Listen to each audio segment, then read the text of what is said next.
오늘 말씀은 나의 행동을 달아보시는 하나님을 향한 나의 믿음을 점검하며 라는 제목을 가지고 말씀을 선포하고자 합니다.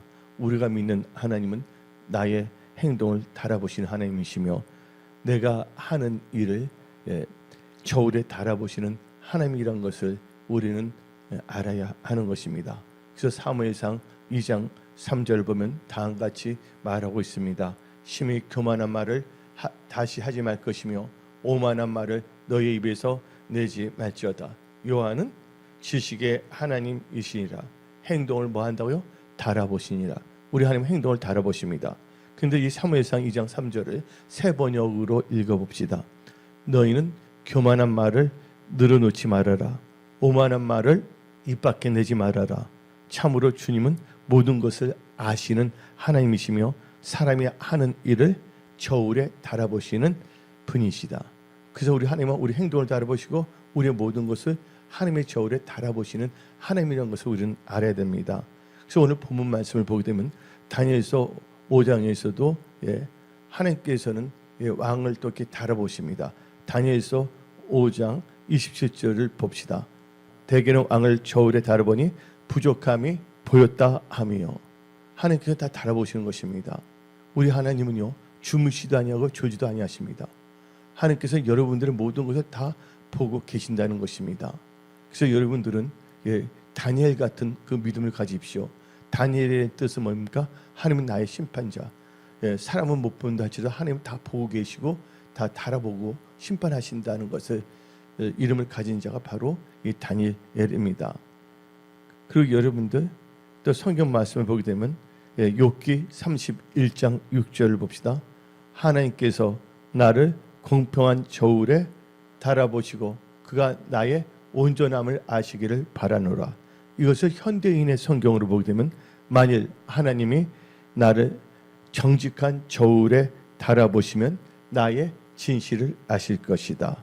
여러분들 2차 세계대전이 있지 않았습니까? 근데 이제 2차 세계대전이 끝나고 얼마 되지 않았을 때의 일입니다. 한 부인이 있었는데 그 부인은요 2차 세계대전 때 자기 남편을 잃었습니다. 남편이 전쟁에서 죽게 됐습니다. 그 아이들 한 4명이 있었어요. 살아가는 게 참 버겁고 힘듭니다. 그때 전쟁으로 모든 게 폐허가 되어 있지 않습니까? 근데 이제 성탄절이 가까워지고 있어요. 근데 애들도 못 먹고, 근데 4명 중에 또 1명은 또 몸이 아프기도 했고, 그래서 그분이 식료품 가게에 갔습니다. 지금 말하면 슈퍼죠. 식료품 가게에 가서 진짜 힘든데 저에게 좀 뭐 아이들이 먹을 수 있을 만한 식료품을 좀 달라고 부탁드렸습니다. 그러니까 그 식료품 가게 주인께서 그 부인에게 물어봤습니다. 돈이 정말도 하나도 없냐고. 그러니까 부인이 말하기를 나는 지금 돈이 없습니다. 내가 지금 아이들 4명하고 이렇게 겨우겨우 지금 살아가고 있고 그래서 제가 할 수 있는 건 지금 나는 크리스찬인데 하나님께 지금 기도하고 있습니다. 그래서 하는 말이 내가 지금 돈이 없지만 지금 돈을 드릴 수는 없지만 내가 슈퍼가게 주인 그 당신을 위해서 기도해드리겠습니다 하고 말을 하는 거예요. 그때 너무나 이분 부인이 염친 없는 분은 아닙니다. 경우도 아는 분인데 아이들 다 죽어가니까 부탁을 한 거예요. 그러니까 그때 그 슈퍼가게 주인이 그 부인에게 다음같이 말했습니다. 내 아이의 그 어머님이 되는 분, 그리고 30대 한 중반 정도 되죠, 그렇죠? 근데 그 부인에게 말을 했습니다. 당신의 그러면 기도, 자기 내가 돈을 줄 테니까 기도 내용을 써 주십시오. 그랬더니 그 부인이 말합니다. 그 주인에게 그럴 필요가 없습니다. 난 항상 기도하고 있는데 특별히 이 기도 내용을 이렇게 적어놨습니다. 그래서 이렇게 저녁에도 하루 종일 기도를 했습니다. 하면서 자기 그 주머니에 있는 기도 내용을 딱 종이 기도 내용이 적힌 종이를 빼앗고서 그 슈퍼가게 이 주인에게 드렸습니다. 근데 그 주인은 그럼 그 기도문이 적혀 있는 종이를 받았다면 한번 기도문이 뭔가를 읽어봐야 되잖아요. 근데 그 기도 수첩을 줄 때 그게 접혀 있었거든요. 근데 그 주인은 아예 읽어보지도 않고서 어떻게 되면 자기 슈퍼가게에 있는 저울에다가 뭐를 옮겨 넣으면 기도가 적힌 종이를 이렇게 놓았습니다. 이 기도의 무게가 얼마치의 그 식료품을 무게가 되는지 한번 달아봅시다 하고 말을 했습니다. 그래서 한쪽에 뭐냐면 그 기도 전에 수첩 내용의 종이를 올려놨는데, 근데 그래서 이제 그 주인이 빵 한쪽을 그 반대에는 놨는데 이 내려가지가 않아요. 이 종인데 빵이면 근데 근데 그 주인이 참 이상하다 하면서 다른 걸 또 올렸는데도 안 내려가는 거예요. 그래서 그 저울에 올릴 수 있는 만큼 막 올렸는데도 안 내려가요. 나중에 주인이 말했습니다. 그 부인에게 내가 바쁜데 당신이 필요한 만큼 그냥 갖고 가세요 하고 말했습니다. 그래서 그 부인이 그 슈퍼가게 주인한테 사장님 감사합니다 하고서 그 부인은 그렇다고 그냥 막 갖고 간 게 아니라 알맞게 성탄절 맞이했을 만큼 또 아이들을 줄 만큼 그걸 다 챙겼어요. 그리고 그 부인이 나가면서 말했습니다. 당신을 위해서 늘 기도하겠습니다. 이 은혜 잊지 않겠습니다 하고 말했어요. 그리고 감사를 표하고 나왔습니다. 근데 부인이 나간 후에, 근데 그 놀라운 것은 그 저울이 그 부인이 오기 전에도 작동이 되었거든요. 나중에 알고 보니까 주인이 보니까 그 저울이 뭐냐면 고장이 나 있었던 겁니다. 그리고 지금 몇 시간 지났는데 그 저울이 또 작동이 되는 거예요. 그 몇 년 동안 주인은 가끔 그 점에 대해서 항상 생각했고 의아했습니다. 그러면서 그 주인, 슈퍼가게 주인은 항상 그때 일이 내리에서 떠나지 않았습니다. 그러면서 항상 자기에게 질문합니다. 그때 일이 과연 정말 우연의 일치일까? 그리고 왜 부인은 기도 내용을 종이에 써갖고 왔을까? 하필이면 그 부인이 왔을 때 그때 저울이 그때 고장났을까? 그러면서 그 부인이 놔뒀던 그 기도 내용의 종이를 있잖아요. 한번 다시 폈어요. 읽어보자니 그때서야 몇 년이 지난 후에 그 부인의 기도 제목 내용을 읽어보는데 좀 여러 가지 제목이 있습니다. 마지막에 또 어떤 내용이 있었냐면 주여 오늘날 우리에게 이러한 양식을 주시옵소서라는 제목이 딱 있는 거예요. 그때 성령께서 그 슈퍼가게 주인을 어루만져 주셨고 그분이 깨닫게 됐어요. 그리고 예수를 믿고 진실한 크리스천이 되었습니다. 알고 보니까 그 부인이 그 주인에 의해서 너무 은혜가 고마워서 날마다 그를 기도했는데 하나님께서 어루만지신 것입니다. 여러분들 하나님은 모든 저울을 뭐냐면요, 저울을 주관하신 분이신데 잠언 24장 12절을 봅시다. 내가 말하기를 나는 그것을 알지 못하였노라 할지라도 뭐를 저울질? 마음을 저울질 하시는 이가 어찌 통찰하지 못하시겠으며 내 영혼을 지키시는 이가 어찌 알지 못하시겠느냐. 그는 각 사람 뭐로? 행위대로 보응하시니라. 하나님께서 하나님의 저울로 여러분들 다 달아보십니다. 그 행위대로 보응하시는 거예요. 오늘 본문 말씀은 다니엘서 5장입니다. 근데 다니엘서 5장을 우리는 읽었습니다. 근데 다니엘서 5장 앞에는 뭐가 있습니까? 다니엘서 1장부터 4장이 나오고 있지 않습니까?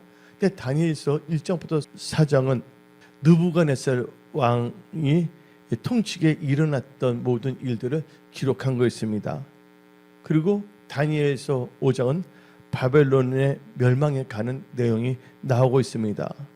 여러분들, 우리가 볼 때 이 성경의 지명을 우리가 한글로 써 있는데 갈대아라고 말합니다. 이 갈대아는 뭐냐면 영어로 말하면 바벨로니아예요. 바벨론 제국을 말합니다. 그리고 이제 여기서 보게 되면 이제 메대가 나옵니다.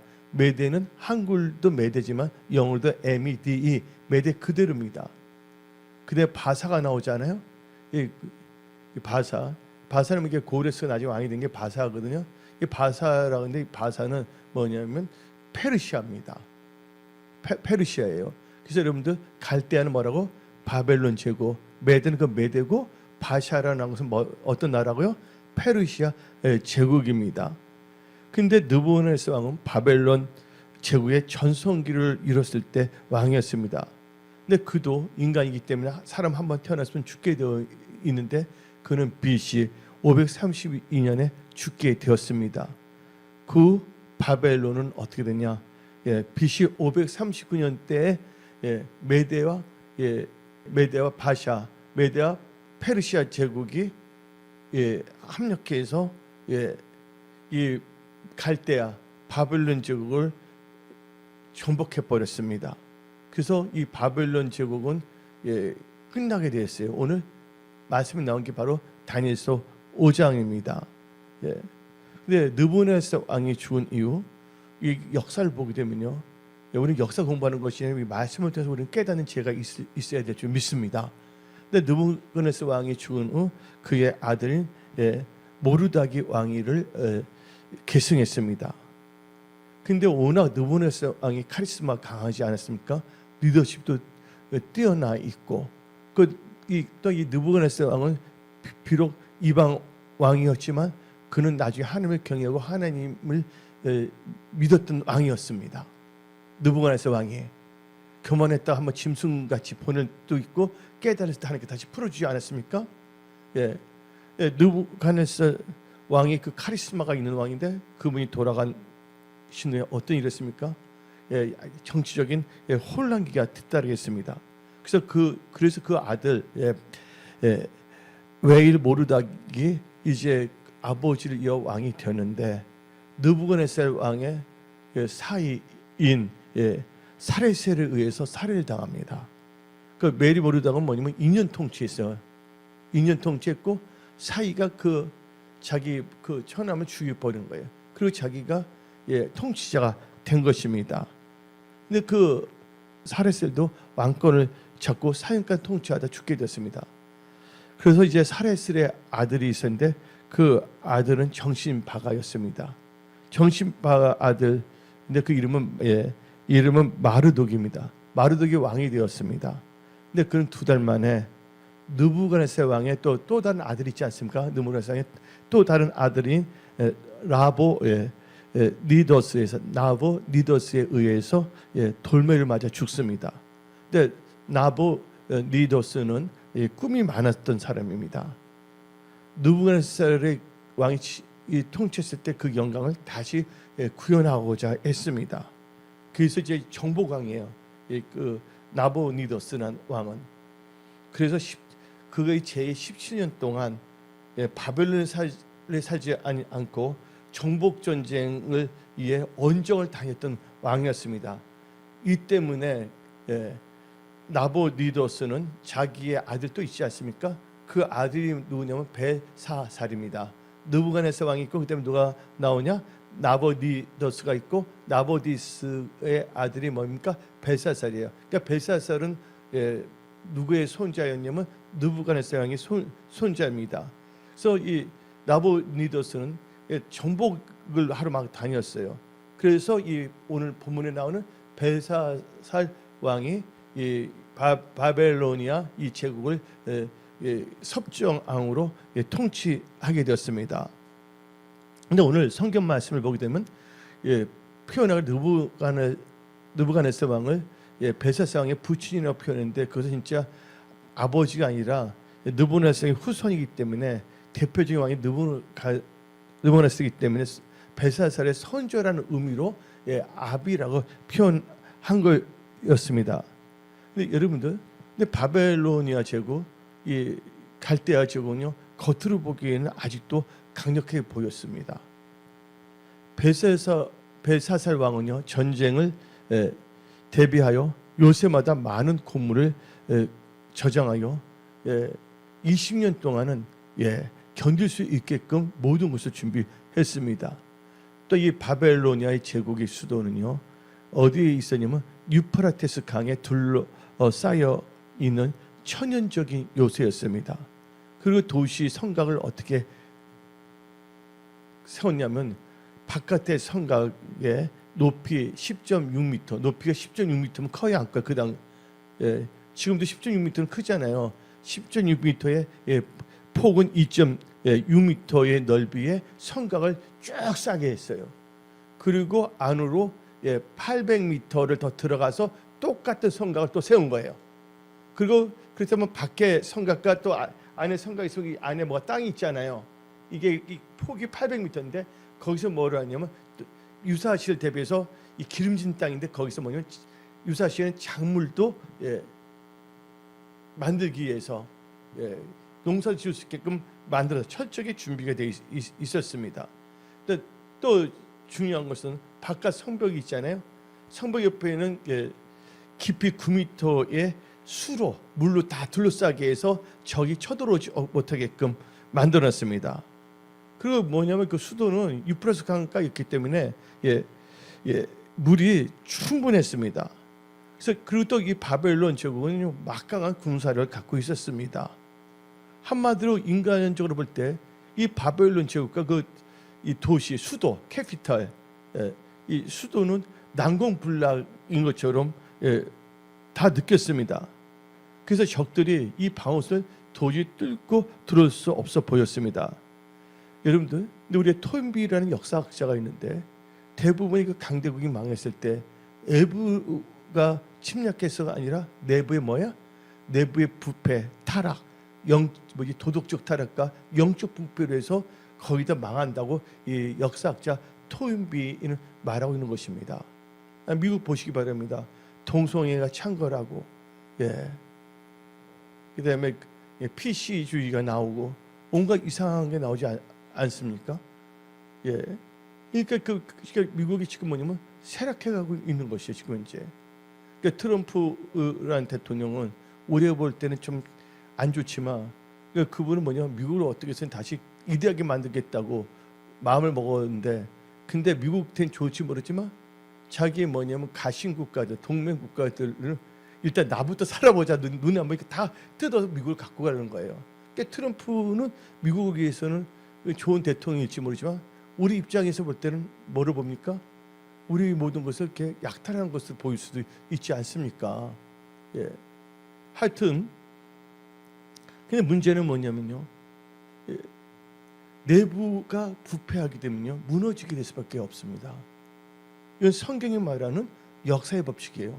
왜냐하면 하나님께서 역사를 주관하십니다. 우리 하나님은 생사화복을 주관하신 것입니다. 그래서 근데 그 당시에 메대와 바샤, 페르시아가 연합하여 신흥 강대국으로 막 부상하고 있는 것입니다. 마치 미국이 그러니까 지금 뭡니까? 브릭스가 마치 뭐가 됩니까?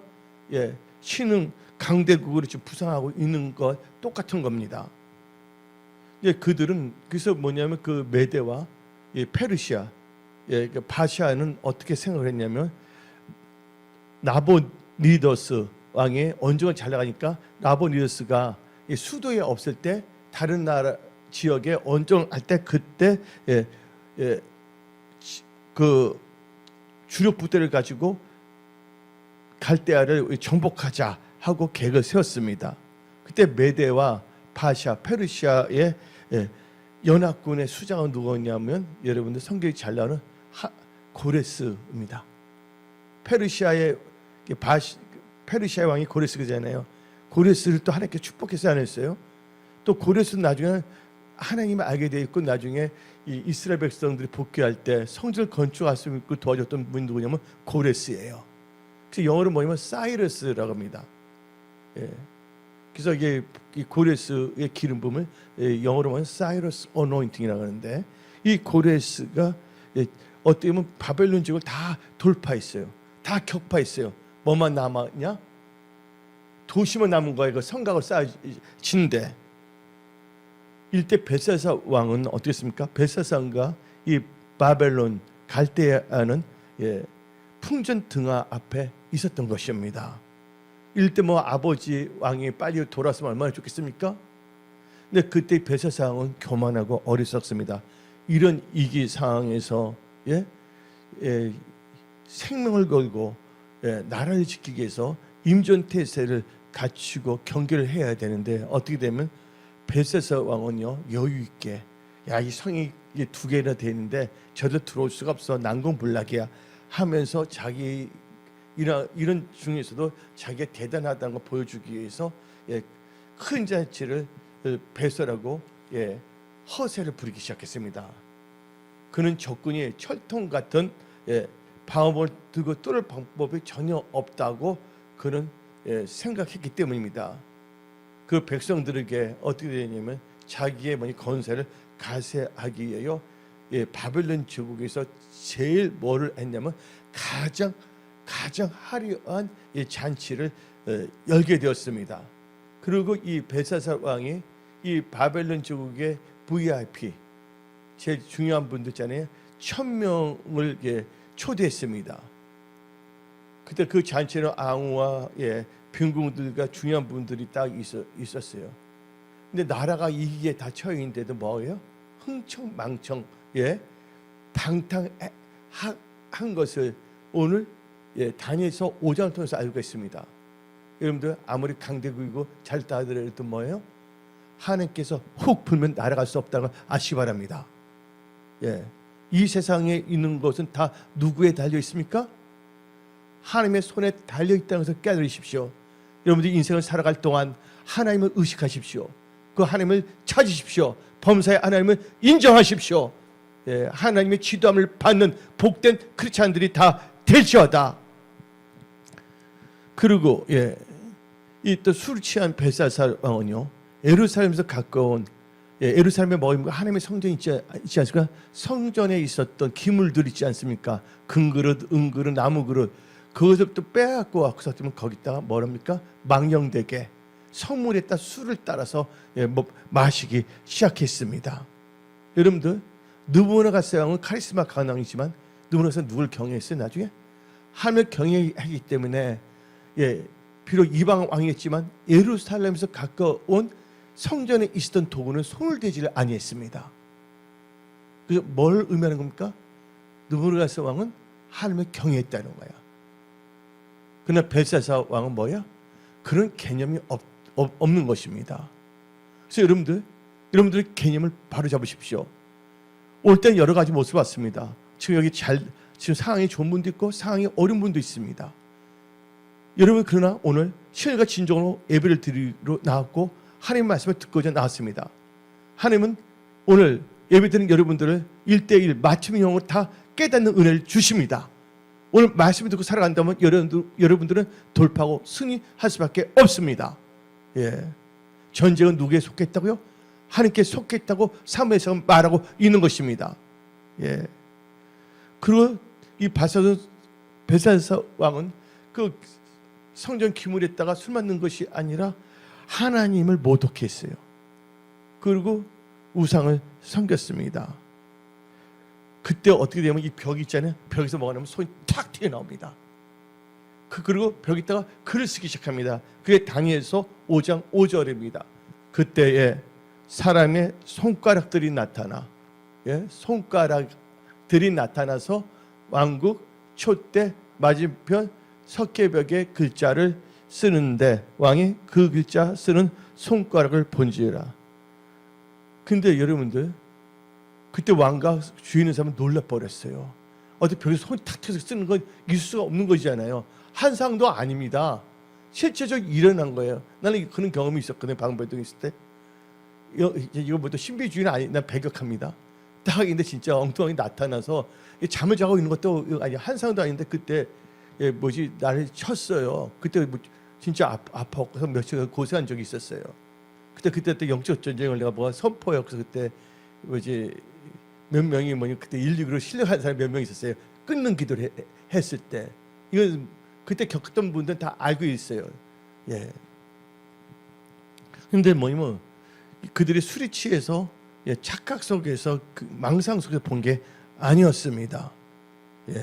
그래서 벨사살 왕과 그때 잔치에 있던 사람들은 다 뭐냐면 두려움이 생기게 됐어요. 근데 글자가 써져 있는데 그 글자를 왕과 그때 신하들이 해석할 수가 없는 것입니다. 그래서 이 갈대아, 이 바벨론 제국의 이 박사들 있잖아요. 그다음에 그 술사들, 점장이를 다 모아놨어요. 이렇게 좀 해석하라고. 이걸 해석하면 그 다음에 너 세 번 나를 이어서 통치자가 된다까지 말을 했습니다. 그러나 그들은 그것을 해석하지 못했습니다. 그때 벨사살의 왕의 부인 왕비가 말합니다. 벨사살 왕에게 여기에 영롱한 분이 있습니다. 다니엘입니다.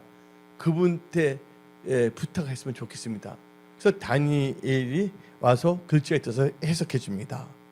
그래서 오늘 말씀 첫 번째로 나의 행동을 달아보시는 하나님 향한 나의 믿음을 점검하며 하나님 보시기에 합당한 크리스찬이 되기 위해서는 첫 번째로 매네 대개 우월하신 의미와 교훈을 깨달아야 됩니다. 이 글자가 써져 있는데 뭐로 써 있냐면 매네 대개 우바르신이라 써져 있어요. 그러면 먼저 첫 번째 단계에서 첫 번째 뭐예요? 그 의미를 깨달아야 된다. 그러면 이것을 세 개로 나눌 수 있는데 매네 대개 우르의 의미 한번 다니엘서 5장 25절부터 한번 읽어볼까요? 25절부터 기록한 글자는 이것이니 고 매네 대개 우바르신이라. 그 다음 절 계속 그 글은 해석한데 매네는 하나님이 이미 왕의 날을 시대를 세워서 그것을 끝나게 하셨다 하며 대개는 왕을 저울에 다뤄보니 부족함이 보였다 하며 그때부터 베레스자는 이 베레스는 뭐냐면 복수형입니다. 바르신의 나이 설명했다. 베레스 왕의 나라가 나뉘어서 메대와 바사 사람에게 준비되었다 함이니이다. 그럼 30절 읽어봅시다. 그날 밤에 갈대 왕 벨사살이 죽임을 당하고. 그럼 여기서 매네가 나오는데 무슨 매네의 뜻을 알아야 매네는 세어본다는 뜻입니다. 하나님은 여러 해 동안 이 벨사살 왕의 해를 다 뭐냐면 세어봤습니다. 그러면서 다 세어보고서 이제 너희 시대는 끝났다 그랬습니다. 하나님이 끝났다고 하면 그 인생은 끝나는 것입니다. 그리고 이제 뭐냐면 대겔이라는 단어가 있는데 대겔의 뜻은 무게를 달아본다. 저울에 달려서 달아본다는 것입니다. 근데 저울을 달아봤더니 어떻게 했습니까? 부족함이 나왔어요. 그리고 또 뭐냐면 우바르시 나오잖아요. 우바르시는 무게를 잰 결과를 통해서 하나님께서 먼저 심판하시고 그 심판의 결과를 뭐예요? 나눈다는 것입니다.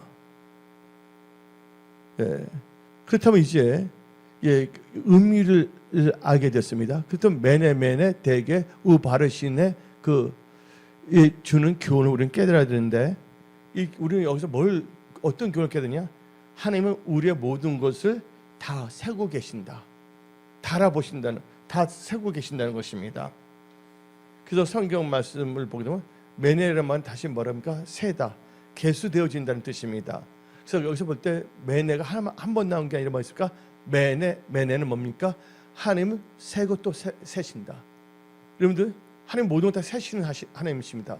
새 번역으로 봅시다. 새 번역 욥기 31장 4절. 하나님은 내가 하는 일을 뭐한다? 낱낱이 알고 계신다. 내 모든 발걸음을 하나하나 세우고 계신다. 우리 하나님은 나에 대해서 관심이 많아요. 바로 여러분들에 대해서 관심이 있어요. 우리 하나님은요, 주무시도 아니하세요. 저지도 아니하세요. 하나님 잠잘 때 뭐 이상한 짓 해. 하나님 다 보고 계신다고 깨달아야 됩니다. 그래서 현대인의 성경 마태복음 10장 30절. 하나님은 너희 머리카락도 다 세고 계신다. 그럼 우리도 한번 시편 139편 1절부터 4절 읽어봅시다. 여호와여, 주께서 나를 살펴보셨으므로 나를 아시나이다. 주께서 내가 앉고 일었음을 아시고 멀리서도 나의 생각을 밝히 아시오며 나의 모든 길과 내가 눕는 것을 살펴보셨으므로 나의 모든 행위를 익히 아시오니 여호와여, 내 해인머리를 알지 못하는 것이 하나도 없으시나이다. 하나님 모든 걸 다 아신다는 거, 다 세신다는 거예요. 그래서 욥기 14장 16절 봅시다. 그러하온즉 이제 주께서 나의 걸음을 뭐 한다고? 걸음을 세시오니 나의 죄를 감찰하지 아니하시니까. 그래서 내가 여러분들 계속 강조한 게 있잖아요. 우리 하나님 나의 행동도 달아보신다. 나의 머리카락도 세신다. 나의 발걸음도 다 세신다. 하나님은 우리 인간의 모든 행위를 다 세우고 계시고 우리의 모든 것을 다 알고 계신다는 걸 우리는 알아야 됩니다. 우리가 매네 내게 우바르신에서 또 배운 여기서 얻어야 할 또 교훈 두 번째는요. 하나님은 우리의 믿음과 마음과 행동을 다 저지하고 계신다. 한마디로 달아보신다. 우리 마음과 믿음과 행동을 뭐 하신다? 달아보신다. 그래서 여러분들, 그래서 이건 뭐냐면 이제 아까에서 매네에 대해서 강조했잖아요. 근데 대개를 더 봅시다. 대개에 뜻은 무게를 잰다. 저울에 단다는 것입니다. 이건 달아보고서 이게 함량이 맞냐 안 맞냐. 우리 고기도 살 때 재보잖아요. 이만큼 맞냐 안 맞냐 점검하기 있었잖아요. 근데 부족해지면 사기치는 것이잖아요. 어떤 점에서는. 예. 근데 벨사살 왕의 일생이 하나님의 저울에 올라갔습니다. 보니까 기준치에 올라가지 못한 거예요. 여러분들 우리가 운전면허증도 어느 정도 기준치가 있잖아요. 학교 기준치에. 그래야지 면허증을 받은 거잖아요. 근데 그게 되지 않는다면 면허증 받을 수 있어요? 없어요? 받을 수 없잖아요. 우리는 그걸 자세히 알아야 됩니다. 판결을 내는데 부족하다는 것이에요. 그래서 다니엘서 5장 27절 봅시다. 대겔은 왕을 저울에 달아보니 부족함이 보였다 하며. 여러분들 피터슨이라는 크리스찬이 있었습니다. 어느 날 이 피터슨이 잠을 자는 도중에 꿈을 꿨습니다. 근데 피터슨이 꿈을 꾸고 있는데 꿈속에서 어떤 손님이 피터슨에게 찾아왔습니다. 그래서 꿈속에서 이 피터슨은 그 손님과 이런저런 이야기를 하다가 이 피터슨은 내가 크리스찬인데 내가 얼마나 열심히 주님의 일을 하는 것에 대해서 뽐냈습니다. 자랑을 했습니다. 근데 그 손님이 피터슨의 말을 듣고서 피터슨에게 다음과 같이 말합니다. 당신의 열심을 보여달라고 했습니다. 그러니까 피터슨이 서슴지 않고 자기 몸에서 열심 덩어리를 꺼내 그에게 주었습니다. 열심 덩어리를. 피터슨이 열심 덩어리를 그 손님에게 줄 때 그 손님 마치 뭘 갖고 있었냐면 저울을 갖고 다녔던 분이었어요. 그리고 그 피터슨의 열심 덩어리를 그 손님이 갖고 있는 저울에 달아보니까 얼마가 나왔냐?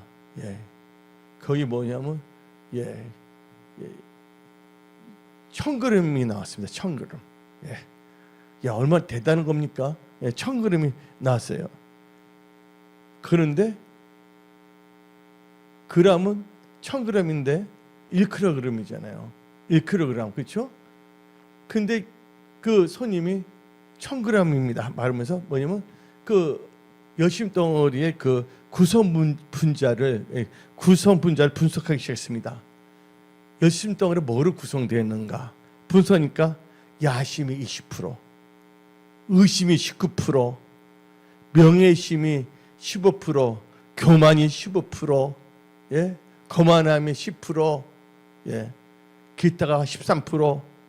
근데 예수님에 대한 사랑은 단 3%도 안 된다는 것입니다. 여러분들, 하나님은 오늘도 우리를 하나님의 저울 위에 올려놓으십니다. 믿음의 분량을 보고 계십니다. 그래서 에베소서는 말하고 있습니다. 예수 그리스도의 장성한 분량까지 자라가고 말하고 있습니다. 여러분들 천국 가는 순간까지 여러분들은 예수 안에서 성숙하고 믿음으로 성장한 크리스찬들이 다 되십시오. 또 매네 되게 우바르신에서 또 얻을 교훈은 두 번째 단계에서 우바르신은 뭐냐면 나누었다는 것인데 그것은 뭐야? 나누는데 뭐니까 이거 하나님의 심판의 결과입니다. 그래서 우바르신의 뜻을 하는데 우란 뜻은 뭐냐면요 그리고란 뜻입니다. 그 바르신은 조금 보면 베르스 말이 나오잖아요. 베레스의 말의 복수형인데 나누다 가르다는 뜻입니다. 벨사살은 가장 뭐냐면 겸손할 때 어떻게 했습니까? 위험한 상태에서 겸손해져서 하나님을 찾아야 하는데 도리 어떻습니까? 하나님을 모독하고 이방신을 섬기고 엉뚱한 연애를 베풀고 교만의 극치를 부리지 아니했습니까? 벨사살 왕이. 그리고 금과 은과 만든 그 뭐냐면 우상을 하나님을 대체해 버리고, 그래서 찬란한 바벨론 제국이 바로 벨사살 왕의 그 행동 때문에 망하게 되는 것입니다. 여러분들은 벨사살 왕 같은 어리석은 짓을 할 때는 나눠집니다. 왜냐면 하나님께서는요, 솔로몬 보세요. 솔로몬이 우상 숭배를 했을 때 다 나눠보는 안 나눠보나요? 이스라엘을 나눠버리잖아요. 남쪽에는 뭐예요? 이스라엘, 북에는 이스라엘로. 교만하면 다 나눕니다. 여러분의 재산 모든 거 다 나눠버릴 수 있다는 거 아시기 바랍니다. 나눠서 줄 수도 있지만 이걸 나눠서 다른 사람 다 줄 수 있다는 거 아시기 바랍니다. 누구보면 또 교만했을 때 어떻게 했습니까? 찢어서 12개로 찢어서 10개를 누구한테 줍니까?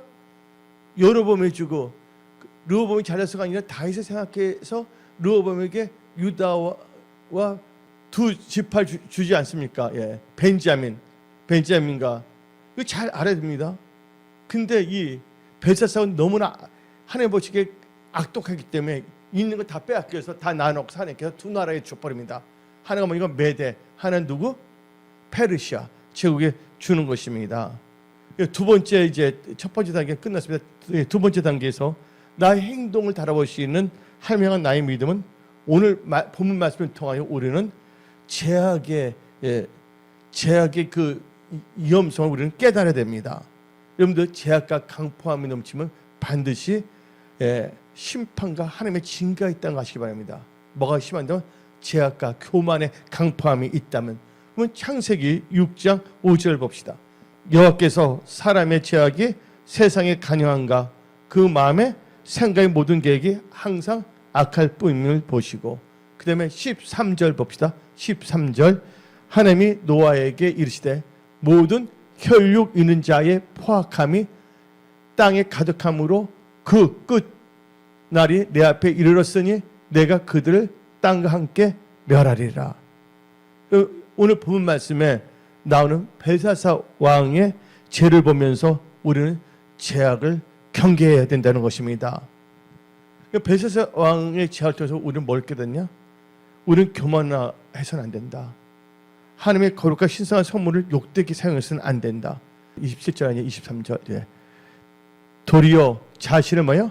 하늘의 집에 높여 교만의 그리고 그의 성전의 것을 앙앞에 가져다가 왕과 귀족들과 왕들과 후궁들이 다 그것을 술을 마시고 됐습니다.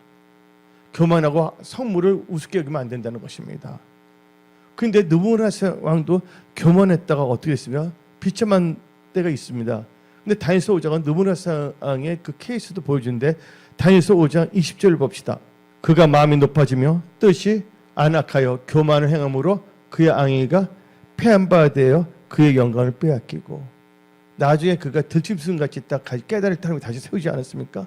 그래서 우리는 잠언 16장 18절을 봅시다. 교만은 패망의 선봉이요 거만한 마음은 넘어짐의 앞지압이니라. 항상 여러분들 교만을 조심해야 합니다. 사람이 실패할 때보다 성공할 때가 더 이깁니다. 욕을 먹을 때마다 칭찬을 받을 때 우쭐하면서 교만하기가 쉽다는 것입니다. 뭔가 잘 낼 때, 뭐 할 때 꼭 교만이 틈탈 수 있다는 걸 깨닫고 철저하게 교만을 멀리하고, 여러분들 항상 겸손하십시오.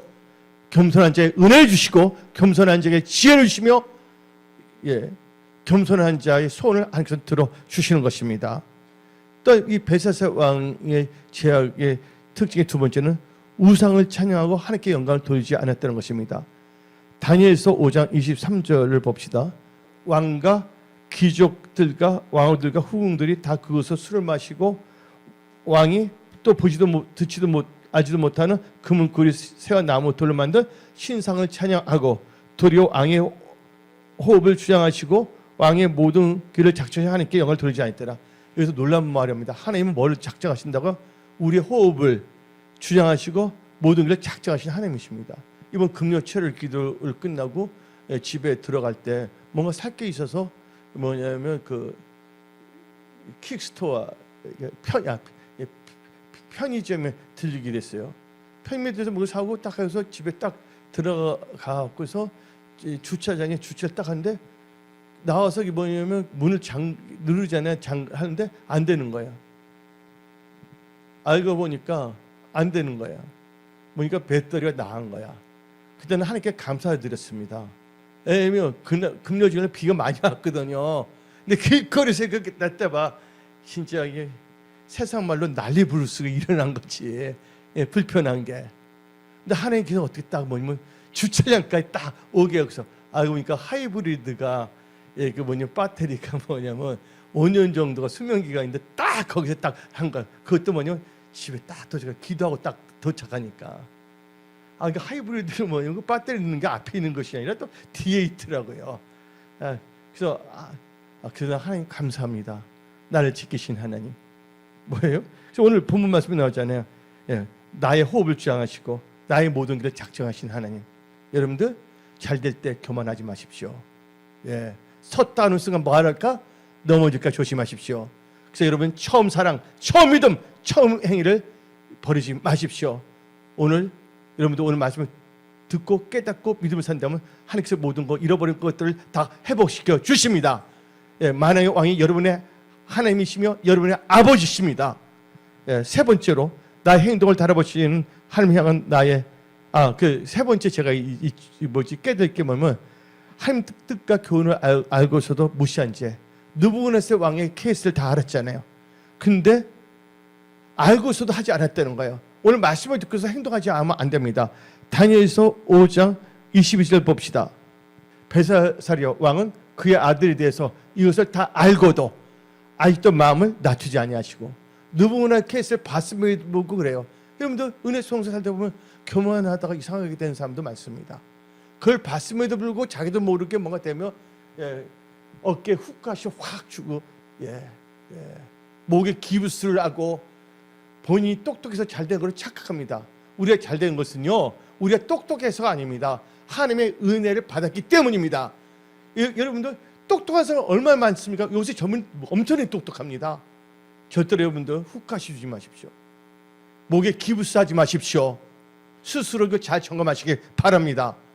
이 9월달을 잘 보내시고 2025년 이제 분기 하나가 남았습니다. 4분기 10월, 11월, 12월은 여러분들 좋은 일들이 일어나도록 오늘 말씀 듣고 여러분의 마음과 생각을 다 점검하시기 바랍니다. 그러면 이제 세 번째 단계에서 나의 행동을 달아보시는 하나님을 향한 나의 믿음을 점검하기 위해서는 나를 향한 하나님의 관점을 알아야 됩니다. 하나님의 관점이 뭐냐? 첫째, 하나님은 나의 믿음을 달아보십니다.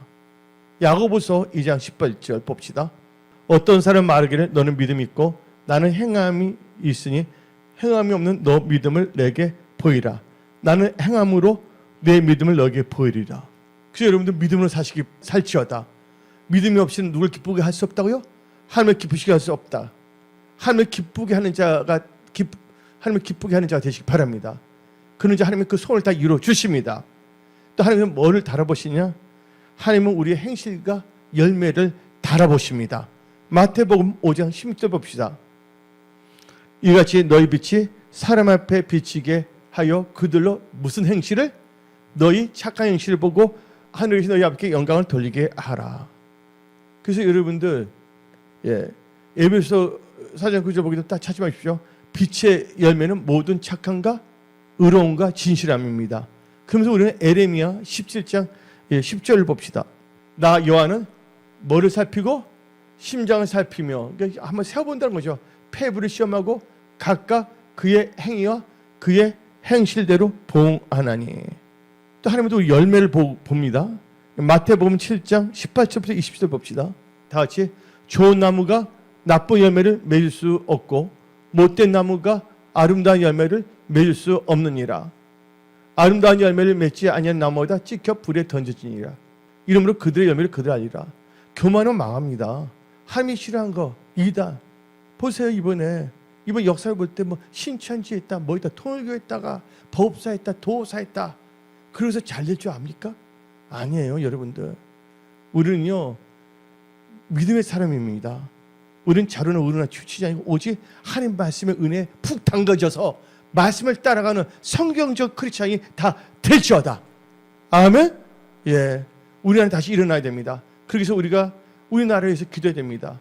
모든 우상, 동성애, 하나님이 보시기에 가증한 것들은 이 땅에서 사라지고, 그러니까 회개 운동이 일어나도록 우리는 기도해야 될 줄 믿습니다. 또 하나님은 뭘 다뤄보시냐? 나의 삶의 우선순위, 내가 뭐를 우선순위를 두냐? 내가 먼저냐? 하나님이 먼저냐? 그걸 다 다뤄보시는데, 그래서 우리는 마태복음 6장 33절 봅시다. 그런즉 너희는 먼저 그의 나라와 그의 의를 구하라. 그럼 이 모든 것을 더하시리라. 그러면서 하나님은 뭐를 다뤄보시냐? 우리의 행동을 다뤄보신다. 사무엘상 2장 3절 봅시다. 심히 교만 말을 다시 하지 말 것이며 오만한 말을 너희 입에서 내지 말지어다. 여호와는 지식의 하나님이시라 행동을 달아보시니라. 오늘 결론을 내리겠습니다. 나 행동을 달아보시는 하나님을 향한 나의 믿음을 점검하며 우리는 교만하면 안 되고 겸손해야 되겠습니다. 하나님을 망령되게 섬기지 말고 하나님을 경외해야 되겠습니다. 그리고 우리는요 항상 하나님을 신뢰하고 범사 하나님을 인정하고 살아가야 되겠습니다.